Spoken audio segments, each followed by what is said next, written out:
اعوذ باللہ من الشیطان الرجیم بسم اللہ الرحمن الرحیم تلک الرسل فضلنا بعضهم على بعض منهم من کلم اللہ ورفع بعضهم درجات وآتینا عیسی ابن مریم البینات وأیدناہ بروح القدس۔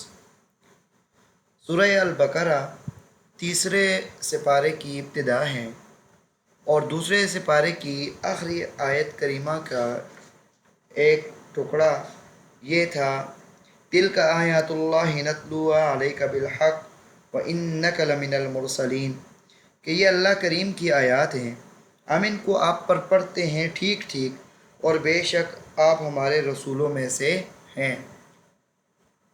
اب یہاں پر ان آیات کا پہلی آیات کے ساتھ ربط یہی ہے کہ مشروعیت جہاد کی علت بیان ہو رہی ہیں۔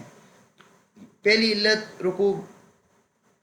رکوع نمبر 33 میں گزری ہے، وَلَوْلَا دَفْعُ اللَّهِ النَّاسَ بَعْضَهُمْ بِبَعْضٍ لَفَسَدَتِ الْأَرْضُ، کہ اگر اللہ کریم لوگوں کو ایک دوسرے سے دفع نہ کرتا، دور نہ کرتا، تو زمین میں کیا ہوتا؟ فساد ہوتا، کہ ظالم بڑھتا اور ظلم مظلوم پر زیادہ ہوتا۔ تو ظلم جب بڑھتا تو اللہ کریم ناراض ہوتے، اللہ کی مخلوق پر ظلم ہوتا، تو اس سے فساد بڑھتا۔ تو یہ جہاد کی مشروعیت کی علت ہے کہ جہاد تھا تو ظالم ختم ہوا، تو لوگوں کو کیا ہے؟ دنیا میں سکون ملا۔ اب یہاں پر جہاد کی مشروعیت کی دوسری علت بیان ہوگی، وَلَوْ شَاءَ اللَّهُ مَا اقْتَتَلَ الَّذِينَ مِن بَعْدِهِم مِّن بَعْدِ مَا جَاءَتْهُمُ الْبَيِّنَاتُ، ان آیات کریمہ کے اندر تو وَلَوْ شَاءَ اللَّهُ مَا اقْتَتَلَ الَّذِينَ مِن بَعْدِ مَا جَاءَتْهُمُ الْبَيِّنَاتُ کا تعلق ہے وَلَوْلَا دَفْعُ اللَّهِ النَّاسَ بَعْضَهُم بِبَعْضٍ، یعنی جہاد کی مشروعیت، اور تِلْکَ الرُّسُلُ فَضَّلْنَا بَعْضَهُمْ عَلَىٰ بَعْضٍ کا تعلق ہے وَإِنَّكَ لَمِنَ الْمُرْسَلِينَ۔ یہ آیت کریمہ کا آپس میں اس طرح ربط بنتا ہے۔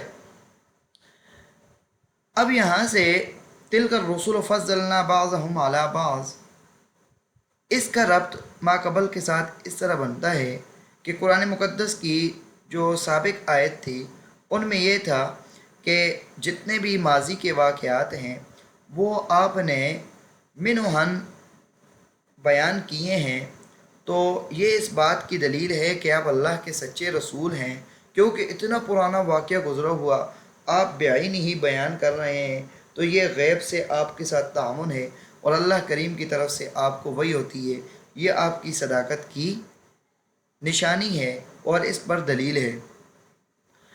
آپ یہ سب کچھ آپ کے وحی من جانب اللہ کے ذریعے آپ کو بتایا جا رہا ہے، تو معلوم ہوا کہ آپ اللہ کے سچے رسول ہیں۔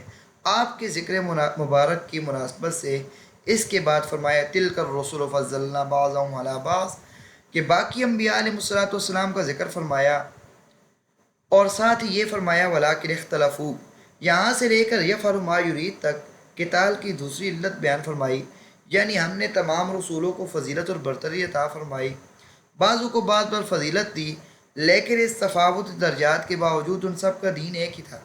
سب انبیاء علیہ السلام نے توحید کی دعوت دی، لا الہ الا اللہ کی دعوت دی، اور سب کو اپنے اپنے وقت پر دلائل دیے گئے، بینات اور معجزات کے دیے گئے کہ جس سے کیا ہوا؟ دین توحید کو واضح فرمایا۔ پھر اس کے بعد کچھ لوگ ایسے آئے کہ جنہوں نے اس توحید کے مسئلے میں کیا کیا؟ اختلاف کیا، کچھ تو توحید پر قائم رہے اور کچھ توحید کو چھوڑ کر شرک کرنے لگے، تو جب یہ بات آئی تو قتال تک کیا آئی؟ نوبت آئی۔ ترجمہ کرتے ہیں اور ساتھ ساتھ اس کو سمجھتے ہیں۔ تِلْکَ الرُّسُلُ فَضَّلْنَا بَعْضَهُمْ عَلَىٰ بَعْضٍ، یہ سب کے سب رسول کہ ہم نے فضیلت دی ہے ان میں سے بعض کو بعض پر، یعنی یہ فضیلت جو دلیل سے ثابت ہوگی اس کو ماننا ہے، کہ جیسے حضرت آدم علیہ السلام سب کے کیا ہیں؟ جد امجد ہیں، اور حضرت ابراہیم علیہ السلام کے فضائل ہیں، اور حضرت یوسف علیہ السلام کے اپنے فضائل ہیں، حضرت نوح علیہ السلام کی قربانیاں ہیں، حضرت عیسیٰ ابن مریم علیہ السلام کے کیا ہے؟ مقام ہے، اور اسی طرح خاتم الانبیاء ہمارے آقا کریم حضرت محمد مصطفیٰ صلی اللہ علیہ وسلم کا امام الانبیاء ہونا اور سب سے افضل رسول ہونا، یہ روز روشن کی طرح واضح ہے۔ اب ان کا آگے بیان منہم بعض ان میں سے تو وہ ہیں من کلم اللہ جن سے اللہ نے کلام کیا، یعنی ایسے بھی ہیں جن کو اللہ تعالیٰ نے یہ شرف بخشا کہ ان کے ساتھ باتیں کی، ورفع بعضهم درجات، اور بعض ایسے ہیں ان میں سے کہ جن کے درجات بلند فرمائے۔ اس سے مراد ہمارے آقا کریم صلی اللہ علیہ وسلم ہے کہ جن کو اللہ تعالیٰ نے سب انبیاء علیہ السلام کا امام بنایا اور خاتم الانبیاء، ختم نبوت کا ان کو کیا ہے تاجدار بنایا، اور ختم نبوت کا تاج ان کے سر پر پہنایا۔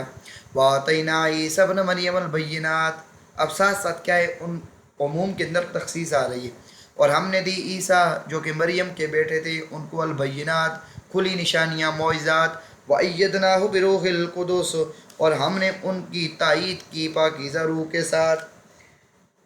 اس آیت کریمہ کا 11ویں پارے کے اندر 11ویں رکوع میں، پہلے پارے کے 11ویں رکوع میں ہم نے اس کی وضاحت بیان کی تھی کہ وہاں پر بھی آتا ہے وَآتَيْنَا عِيسَى ابْنَ مَرْيَمَ الْبَيِّنَاتِ وَأَيَّدْنَاهُ بِرُوحِ الْقُدُسِ، کہ ہم نے عیسیٰ ابن مریم کو کھلے معجزات عطا کیے اور ہم نے قوت دی ان کو روح القدس کے ساتھ۔ تو مفسرین کرام نے بیان فرمایا کہ روح قدس سے مراد حضرت جبرائیل علیہ السلام ہیں، اور روح القدس سے تائید کا مطلب یہ ہے کہ حضرت جبرائیل علیہ السلام کے نفخہ سے ان کا حمل قرار پایا، ولادت کے وقت ان کی موجودگی کی وجہ سے شیطان کے اثر سے وہ محفوظ رہے۔ حضرت عیسیٰ علیہ السلام جہاں جاتے روح القدس ساتھ ہوتے۔ اس طرح یہودیوں کی سازش قتل سے بھی ان کو کیا ہے بچایا۔ یہ روح القدس سے تائید بھی ایک معجزہ تھا۔ یہاں بھی واضح فرما دیا کہ عیسیٰ علیہ السلام باوجود علو مرتبت اور صاحب عزم پیغمبر ہونے کے ہماری تائید اور تقویت کے محتاج تھے، یعنی اللہ کی تائید اور نصرت ان کے ساتھ ہوتی تھی۔ اور یہ دلیل ہے کہ عیسیٰ ابن مریم بہت بڑی شان والے ہیں، لیکن جن لوگوں نے ان کو خدا بنایا، یہ خدا بنانا ان کا ٹھیک نہیں ہے کہ عیسیٰ ابن مریم اللہ کے نیک بندے ہیں اور عظیم الشان رسول ہیں، خدا نہیں ہیں۔ وَلَوْ شَاءَ اللَّهُ مَا اقْتَتَلَ الَّذِينَ مِن بَعْدِهِم مِّن بَعْدِ مَا جَاءَتْهُمُ الْبَيِّنَاتُ وَلَٰكِنِ اخْتَلَفُوا فَمِنْهُم مَّنْ آمَنَ وَمِنْهُم مَّنْ كَفَرَ۔ یہاں پر مشروعیت جہاد کی دوسری علت کو بیان کرنا مقصد ہے، اور یہاں پر مقصود یہ ہے کہ اللہ کریم نے ہر انسان کو اختیار دیا ہے کہ اب وہ مانے یا نہ مانے۔ مسجد کا دروازہ بھی کھلا ہے اور عیاشیوں کے دروازے بھی کھلے ہیں، جدھر جس کی مرضی یہ جائے۔ ہدایت اس کو ملے گی جو رجوع کرے گا، جو اس کی طرف کیا ہے محبت کے قدم کیا ہے اٹھا کر چلے گا، تو اللہ کریم اس کو کیا ہے نور ہدایت سے سرفراز فرمائیں گے۔ تو جبری ایمان اللہ تعالیٰ کے ہاں مطلوب نہیں ہے۔ اللہ کریم کی ایک حکمت بالغہ ہے کہ ابتلاء اور آزمائش کی حکمت فوت ہو جائے گی اگر کسی کو جبری طور پر ایمان مومن بنایا جائے۔ جیسے قرآن مقدس میں خود یہ بیان ہے وَلَوْ شَاءَ اللَّهُ لَجَعَلَكُمْ أُمَّةً وَاحِدَةً، کہ اگر اللہ تعالیٰ چاہتے تو تم کو ایک ہی امت بنا لیتے، سارے ہی مسلمان ہوتے۔ وَلَٰكِن لِيَبْلُوَكُمْ فِي مَا آتَاكُمْ، لیکن تم جو ایمان لے کر آؤ گے نا، تم جو ساتھ لاؤ گے نا، اس میں تمہارا امتحان ہے کہ تم کیا کرو گے۔ فَاسْتَبِقُوا الْخَيْرَاتِ، خیر کے کاموں کی طرف کیا ہے اس میں سبقت کرو۔ تو یہ اللہ تعالیٰ نے بندوں پر جبر نہیں کیا، بلکہ انہیں اختیار دیا کہ وہ سوچ سمجھ کر اپنے اختیار اور پسند کے مطابق حق و باطل میں سے کوئی ایک راستہ منتخب کریں۔ اس لیے لوگوں میں پھر اختلاف پیدا ہوا۔ اختلاف کے بعد کچھ لوگ تو اسی دین پر قائم رہے جو انبیاء علیہ السلام ان کو کیا ہے پہنچاتے رہے، اور کچھ ایسے تھے کہ جو اس دین کا کیا ہے انکار کرتے رہے۔ وَلَوْ شَاءَ اللَّهُ مَا اقْتَتَلُوا، یہ 2 دفعہ آتا ہے۔ پہلے وَلَوْ شَاءَ اللَّهُ مَا اقْتَتَلَ الَّذِينَ مِن بَعْدِهِم مِّن بَعْدِ مَا جَاءَتْهُمُ الْبَيِّنَاتُ، آگے وَلَوْ شَاءَ اللَّهُ مَا اقْتَتَلُوا۔ حضرت شیخ مولانا حسین علی صاحب رحمۃ اللہ علیہ فرماتے ہیں وَلَوْ شَاءَ اللَّهُ مَا اقْتَتَلَ الَّذِينَ، اس جملے کا اعادہ اس لیے کیا گیا ہے تاکہ وَلَٰكِنَّ اللَّهَ يَفْعَلُ مَا يُرِيدُ اس پر مرتب ہو سکے، اور یہ اعادہ بھی اعادہ لبعد العہد کے قبیل سے ہے کہ یہ بہت بعید ہے کہ ایسا نہیں ہونا چاہیے تھا۔ لوگوں میں دین کا اختلاف، پھر اس اختلاف کی بنا پر جنگ و قتال، یہ سب کچھ خدا تعالیٰ کے تصور و اختیار سے باہر نہیں ہے۔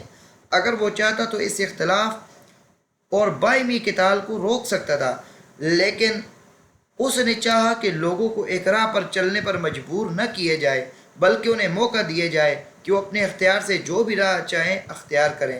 حضرت شیخ مولانا حسین علی صاحب رحمہ اللہ رحمۃ اللہ واسع نے فرمایا کہ وجوب اور مشروعیت قتال کی ایک علت ولولا دفع اللہ الناس بعضهم ببعض میں بیان ہو چکی ہے، اور مشروعیت قتال کی دوسری علت یہاں پر بیان ہے، یعنی اگر اللہ تعالیٰ چاہتا تو جہاد و قتال کے بغیر ہی سب لوگوں کو دین حق اور توحید پر متفق کر دیتا، لیکن اس نے بندوں کے ابتلاء و امتحان کے لیے ان پر قتال کیا کر دیا؟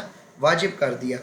وَلَوْ شَاءَ اللَّهُ مَا اقْتَتَلَ الَّذِينَ مِن بَعْدِهِمْ، اگر اللہ تعالیٰ چاہتا تو نہ لڑائی کرتے وہ لوگ جو ان کے بعد تھے، بعد اس کے کہ آ گئے تھے ان کے پاس روشن دلائل، یہ آپس میں لڑائی نہ کرتے، اللہ تعالیٰ چاہتا تو ان کو کیا ہے؟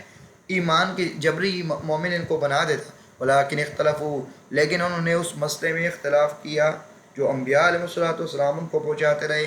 فمنهم من آمن، بعض تو وہ تھے جو اس مسئلے کو مانتے رہے، فمنهم من کفر، اور بعض وہ بھی تھے جو اس کا انکار کرتے رہے۔ ولو شاء اللہ ما اقتتلوا، اور اگر اللہ تعالیٰ چاہتا تو وہ کبھی بھی نہ لڑتے۔ لیکن جہاد شروع سے ہی جاری ہے اور قیامت تک جاری رہے گا کہ اس کی حکمت کیا ہے کہ لوگ خود کیا کریں گے، لوگ کے خود کس راستے کا انتخاب کریں گے۔ تو اچھے راستے پر چلنے والے کو جو روکے گا اس سے کیا کریں گے؟ اچھے راستے والے کیا کریں گے؟ قتال کریں گے، تاکہ امت مسلمہ، تاکہ اللہ کے نبی کی امت اور اللہ کے بندے ظلم سے بچ جائیں، شرک سے بچ جائیں، اور لوگوں کے ساتھ ناانصافی والا معاملہ نہ ہو۔ ولیکن اللہ یفعل ما یرید، لیکن اللہ وہی کرتا ہے جس کا وہ ارادہ کرتا ہے۔ اللہ تعالیٰ کا جو ارادہ ہوتا ہے وہی کرتا ہے۔ اب اللہ تعالیٰ کے ارادے کو کوئی بدل نہیں سکتا، اس کا ہر فعل اس کے اپنے ارادے کے مطابق ہوتا ہے، اس کا فعل نہ کسی دوسرے کے ارادے کے ماتحت ہوتا ہے اور نہ کوئی اسے اس ارادے سے باز رکھ سکتا ہے۔ یا ایھا الذین آمنوا انفقوا مما رزقناکم من قبل ان یأتی یوم لا بیع فیہ ولا خلۃ ولا شفاعۃ والکافرون هم الظالمون۔ جہاں پر جہاد کا مسئلہ ہے تو انفاق بھی ہوتا ہے، کیونکہ جہاد کے لیے انفاق اللہ کے راستے میں مال جس سے بندہ محبت کرتا ہے، محبت سے کماتا ہے، جان کھپا کر جس کو حاصل کرتا ہے پھر اس کو بچاتا ہے، تو اس کو اللہ کے راہ میں خرچ کر کے بتاتا ہے کہ میرا سب کچھ اللہ کے لیے حاضر ہے۔ اے ایمان والو، خرچ کر لو اس میں سے جو ہم نے تمہیں دیا ہے، پہلے اس سے کہ آ جائے یومن، ایسا دن، لا بیع فیہ، جس میں نہ کوئی خرید و فروخت ہو سکتی ہے، نہ کوئی ادھر معاملہ ہو سکتا ہے، ولا خلۃ، نہ کوئی دوستی سنگی یاری ہوگی، ولا شفاعۃ، اور نہ کوئی شفاعت غالب ہوگا، نہ کوئی شفاعت غالبہ ہوگی۔ شفاعت باذن اللہ شریعت نے بیان کیا ہے۔ والکافرون هم الظالمون، اور کافر ہی بڑے ظالم ہیں۔ یہاں پر بھی انفاق فی سبیل اللہ کی ترغیب ایک عجیب انداز میں بیان کی ہے کہ قیامت کو سامنے رکھا ہے کہ اس دن کو یاد رکھو کہ جس دن پھر یہ تمہارا پیسہ تمہارے پاس اگر ہوا بھی تو وہاں پر اس پیسے سے تم مزید کمائی نہیں کر سکو گے۔ ولا خلۃ، اور نہ وہاں پر کچھ کیا ہوگی؟ دوستی ہوگی۔ یہاں پر کیا ہے؟ تم دوستیوں کا خیال کرتے ہو تو یاد رکھو وہاں پر دوستیاں نہیں ہیں، وہاں پر دوستی کیا ہے؟ الاخلاء یومئذ بعضهم لبعض عدو، وہاں پر تو جو دوست ہوں گے وہ ایک دوسرے کے دشمن ہوں گے، لیکن نیکوکار جو ہوں گے وہ ایک دوسرے سے محبت کریں گے۔ ایسے ہی جو لوگ دنیا میں برے لوگوں کے ساتھ بیٹھتے ہیں ہوں گے وہ قیامت کے دن ایسا کہیں گے، یا لیتنی لم اتخذ فلانا خلیلا، ہائے افسوس کہ میں فلاں لوگوں کو اپنا دوست نہ بناتا، لقد اضلنی عن الذکر بعد اذ جاءنی، کہ میرے پاس تو ذکر اور نصیحت قرآن مجید آ گئی تھی لیکن انہوں نے مجھے اس سے دور کر دیا تھا۔ تو آج جو بچے پڑھنے والے بچے ہیں، سکول و کالج کے بچے ہیں جو دوستی لگا رہے ہیں، وہ اس بات کو غور کریں کہ وہ کس کو اپنا دوست بنا رہے ہیں۔ آیا وہ رحمان کے بندے کو اپنا دوست بنا رہے ہیں یا اولیاء شیطان کو اپنا دوست بنا رہے ہیں؟ تو والکافرون هم الظالمون، اور کافر وہی ظالم ہے۔ تو ظالم جو ہوتا ہے وہ سزا کا کیا ہوتا ہے؟ مستحق ہوتا ہے۔ اللہ کریم عمل کرنے کی توفیق عطا فرمائے۔ وآخر دعوانا الحمدللہ رب العالمین۔